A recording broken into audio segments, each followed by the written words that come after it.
Okay. So whatever it is that you're manifesting right now, a couple of things. I want you to make sure that you are locking into feelings of deservingness, of worthiness, of enoughness, of assuming, duh, like this is going to happen. My dream life is going to happen. The success is going to happen.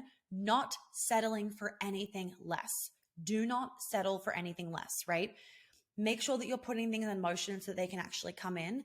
And for some of you, put a fire up your ass to take more action, or maybe not up your ass, put a fire under your ass to take more action, including energetic action to get your dream. So the energetic action can be meditation, manifestation, visualization, putting yourself in the right energy, being in expansive environments, etc. Like those are the energetic things. The action is, yes, physical action, like going on the date, right? But the energetic action could be journaling about the dream man, doing the meditations, joining the Embodied Dating Masterclass or Be a Love Another Mother or the Men and Money Bundle or whatever it is, right? Those could be the action steps, but the energetic steps are also really important that you should be doing consistently to make sure that your energy is in alignment.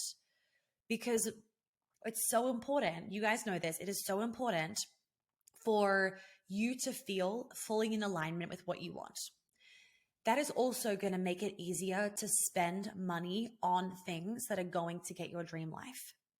If you do not feel in alignment, it will make it harder for you to invest and take those leaps of faith because part of your body is like, this isn't in alignment, right? Part of your body is telling you no. So listen to your body, listen to those yeses and listen to the nos, right? Notice the difference between something that feels expansive versus contractive. Now, something can feel scary, but not contractive. Something can feel scary and expansive, right? Contractive is a screaming no, like everything in your body says no. Okay. The yes and I'm scared. What that feels like is desire with butterflies, right? Desire with like anxiety in your stomach, maybe, for example, or anxiety in your chest, but your heart is like pulling you forward. Think of it like, okay, if we were to imagine like a physical version of this, it'd be like your chest is going forward towards the thing. Your stomach is maybe going backwards, as an example, because your stomach is like, oh, I'm scared. This is scary. This is outside my comfort zone, right? Like this is me having to face my shit or whatever it is. But your heart is like, this is what I need. Yes, yes, yes. Like that would be an example of like a physical representation of what that expansive but a little bit scared will look like.